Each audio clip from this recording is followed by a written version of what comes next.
So we have our scale again, and we've got some masses on the left-hand side and some masses on the right-hand side. And we see that our scale is balanced. We have the same total mass on the left-hand side that we have on the right-hand side.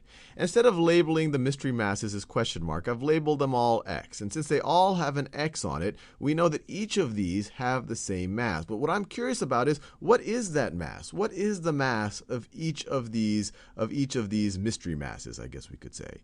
And so I'll let you think about that for a second. How would you figure out what the mystery mass, what this x value actually is? How many kilograms is the mass of each of these things? What could you do to either one or both sides of this scale? And I'll give you a few seconds to think about that.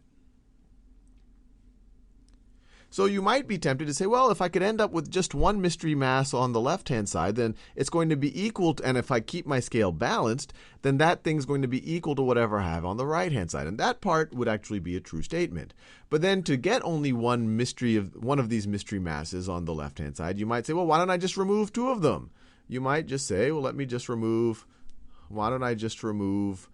a good color for removing. Why don't I just remove that one and that one? And then I'll just be left with that right over there. But if you just removed these two, then the left-hand side is going to become lighter, or it's going to have a lower mass than the right-hand side. So it's going to move up, and the right-hand side is going to move down. And then you might say, okay, I understand. Whatever I have to do to the left-hand side, I have to do to the right-hand side in order to keep my scale balanced. So you might say, well, why don't I remove two of these mystery masses from the right-hand side? But that's a problem too, because you don't know what this mystery mass is. You could try to remove two from this, but how many of these blocks represent a mystery mass? We actually don't know.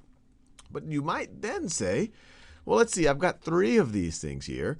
If I essentially multiply what I have here by a third, or if I only leave a third of the stuff here, and if I only leave a third of the stuff here, then the scale should be balanced. If this has the same mass, if this has a total mass as this, then 1/3 of this total mass is going to be the same thing as 1/3 of that total mass.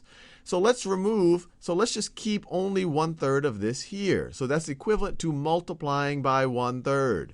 So if we're only going to keep 1/3 there, we're going to be left with only one of the masses. And if we only keep 1/3 here, let's see, we have 1, 2, 3, 4, 5, 6, 7, 8, 9 masses.